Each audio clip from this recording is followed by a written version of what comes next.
everybody, my name's Liz Rivera. I'm the Gem State Medium. Welcome back. So this little chapter in my diary of a medium is about an experience that I had about 5 years ago. I had been working with the Museum of Idaho at the time, and they had found this hospital in Idaho Falls. It was one of the first hospitals in Idaho Falls, and it was currently on the market to be sold.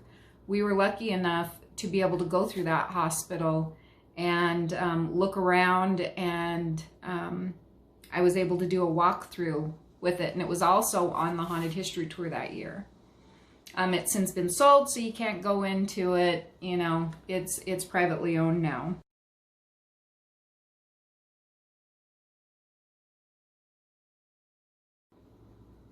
The main floor to me felt calm and kind of quiet.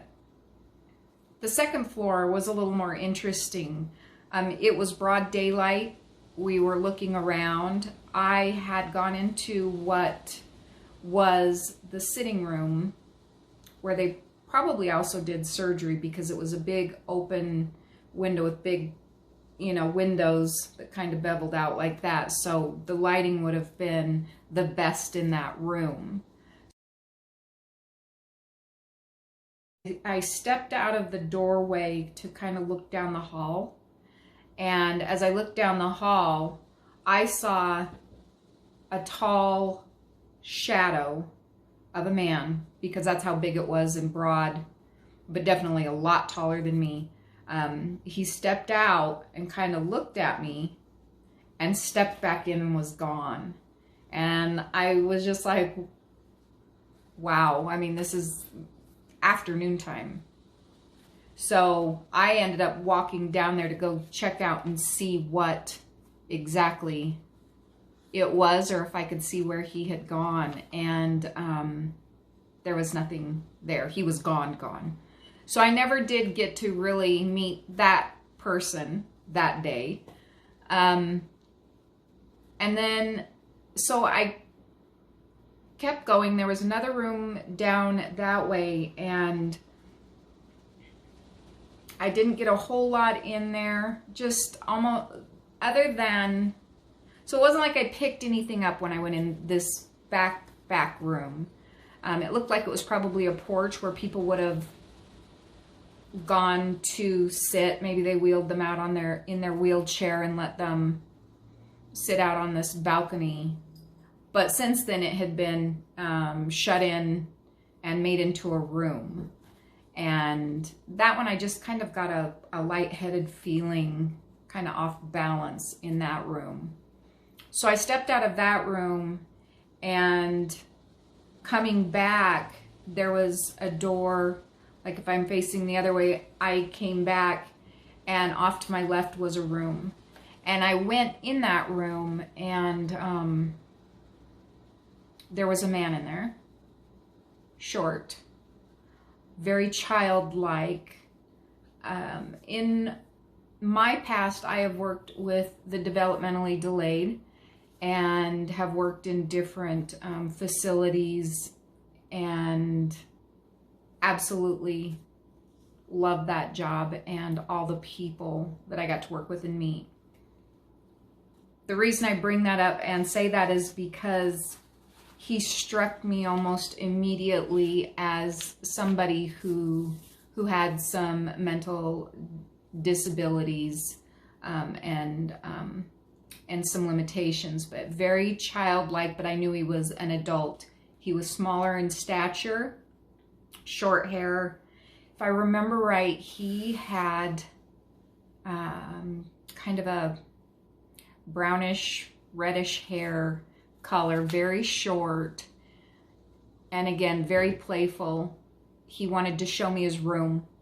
He was just excited I was there. Like, this is my room, this is my bed, which of course there wasn't a bed in there, but it was his space, and he was kind of telling me. So in his awareness and reality at the moment, that's still his room, his space, and he was just excited because he knew I could see him and that we were engaging. Now, chances are he's like that with everybody that had come in to that room.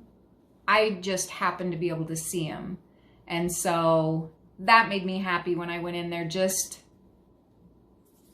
because he was so happy and so happy to be there in his space and to show me his things, and there's nothing in there, but I don't know how to explain this. It was like, this is my room. This is my stuff. These are my walls. This is my window. I get to look out at things, that kind of happy. So that was a good experience. We decided to go in and film me walking through, because I thought there was so much more that I could pick up if it was in the evening. And they wanted to film me walking through this location, which was really interesting. Before I left that day, I had asked my fiance if he would like to come along with me to see what I actually did. I had never taken him on a walkthrough of any locations, and I just thought, it's just going to be me and the camera guy. And so if you really wanted a feel for how dark it is, how quiet it is, how unnerving it can be sometimes, just kind of get a feel for what I really do when I do a walkthrough. We walk up and there's a black cat sitting on the porch. I'm not saying black cats are bad. I love cats. I love black cats. But you're going to a haunted location, an old hospital, you walk up and there's a black cat sitting on the steps waiting for you, and it's dark and nobody lives there, so it's not the cat that lives there. That was it was a little bit funny, but a little unnerving too. Roger gets there. I think it was the real estate lady that swung by and opened up the door for us, and we go in. I got all mic'd up and he got his camera going, and we started doing the walkthrough. That's when everything got really creepy and real. It was dark out. As I started walking through, I started shutting the lights off. Now, I personally, when I go into a haunted location to do a walkthrough, I will generally shut the lights off as I go, or ask them to be shut off before we go in. I also like to go, if I'm going to go down into the basement and stuff, I generally like to go by myself. That way I'm not picking up people that I'm with and getting their feelings, their energy, all that stuff. And I see much better in the dark.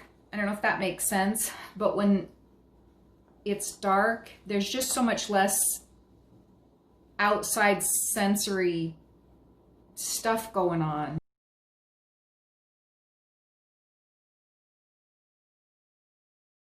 After all the lights are off, we head up the stairs. That was the place I was drawn to and I wanted to go to because of all the activity that I got during the day. And again, ran into the man at the end of the hall with the shadow. And he, again, just that quick, kind of peeking out and going back. And it bothered me just a little bit because it was that, he would peek out and then go back in. So he's very aware when I would show up, probably, or anybody when they showed up, that he would kind of look out and then dart back in. So, you couldn't get a good look at him or a good feel for him for that matter. And he startled me when he did it that time, because of course it was at it's pitch black in this old hospital.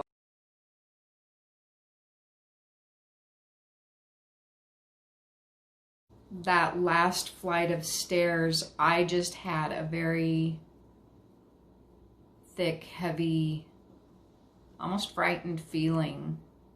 It was dark. I said out loud, they knew we were coming. They're waiting. As we started around the corner, I said, there is a room upstairs. It's off to the left. And they used to, I don't know who did it, but I think at one time, occasionally people would get punished and stuck in this room. And they were terrified and scared. And I didn't want to go all the way up. I didn't want to look in that room.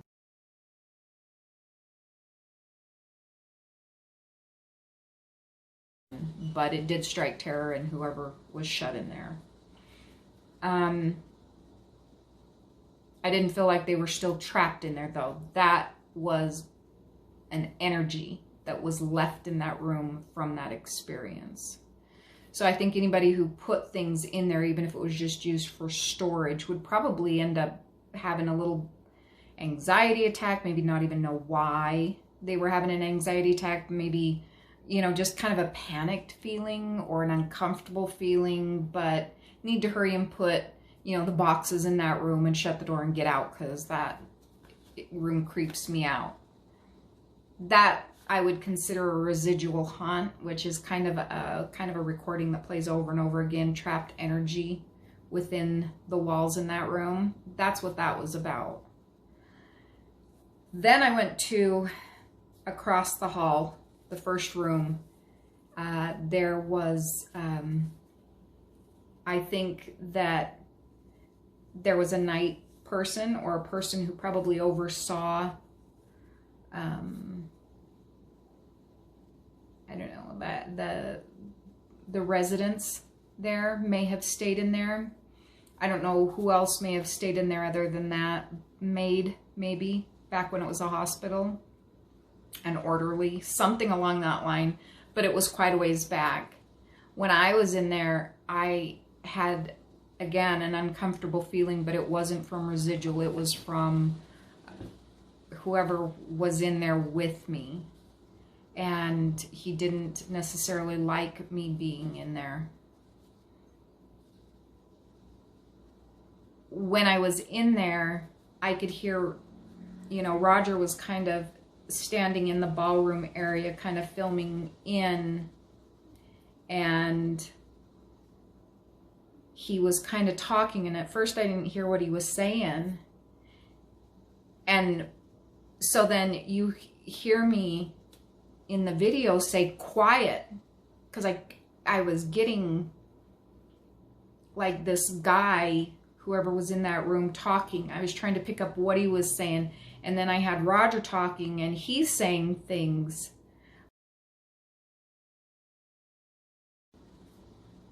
We left there and we went into that ballroom, and I started walking around in there, and there were three different ghosts up there. They were not the playful, nice, fun people I met downstairs. They were a little more annoyed, a little more frustrated. They didn't want us up there, and I didn't know why. I believe that one of them was the guy from the end of the hall that kept peeking out from that bathroom. I think he is normally upstairs in that top room.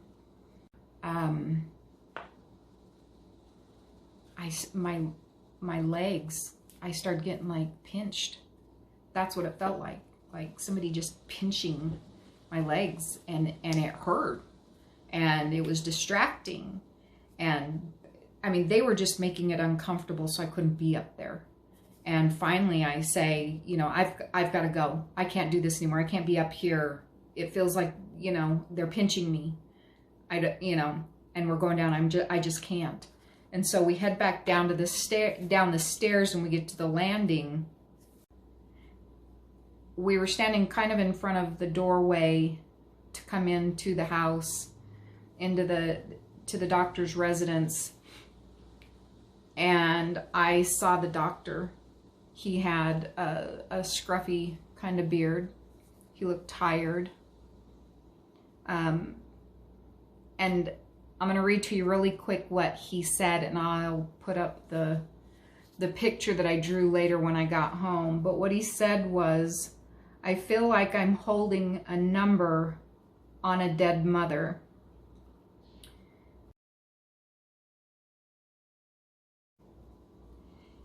It was really sad the way he said it. Like, he felt like he was just holding a number on this woman. Like, she was just another number. When we found out that the Spanish flu of 1918 had come through. So this doctor, Dr. Spencer, had purchased this hospital and residence, this practice, from a Dr. Fuller, who had originally opened it in the early 1900s. Dr. Spencer bought it and took over in 1917, I believe. The crazy thing is 1 year later, he was faced with the pandemic, the flu pandemic of 1918, and so many people died.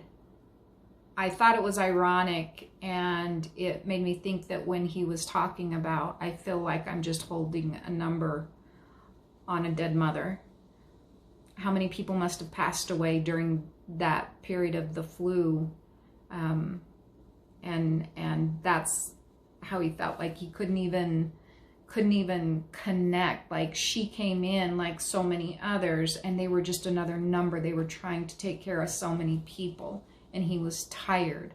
I don't think that scruffy beard was a norm for him. I don't think he would have gone around looking like that all the time. I think he was tired. I think he was unshaven. He probably hadn't slept well in days. I probably hadn't had a shower. Well, I don't know about a shower, but a bath, or been able to really clean up. He was exhausted. And so when he said that, I just felt for him, because it was a horrible time.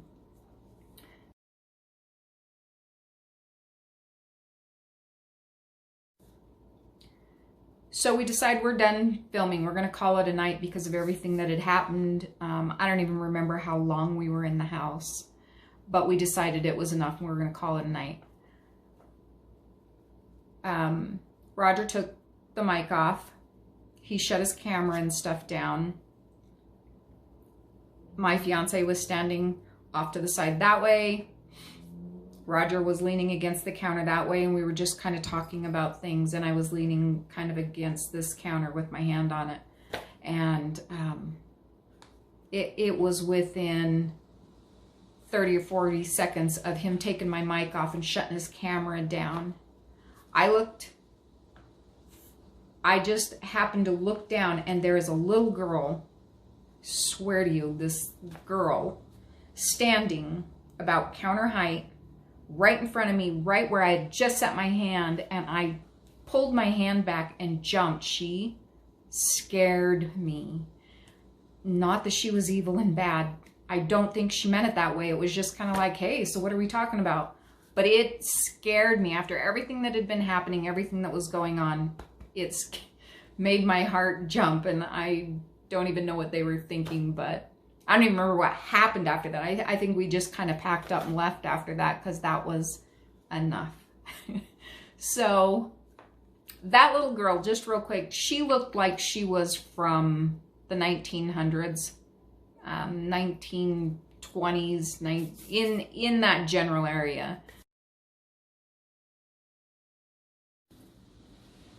So we got home, and Craig and I got ready for bed and climbed under the covers, and he says, "You know that last room we were in?"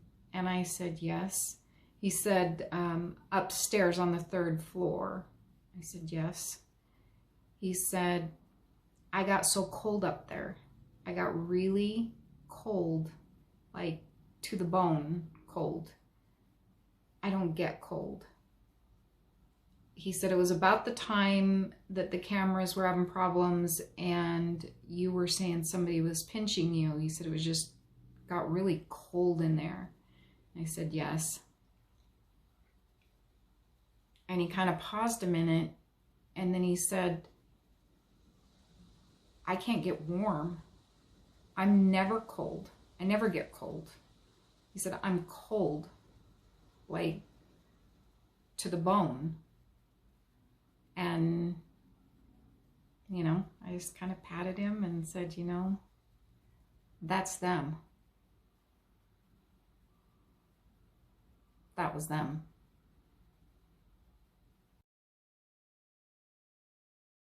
I hope you guys all come back, and seriously, thanks for coming back and tuning in. Bye.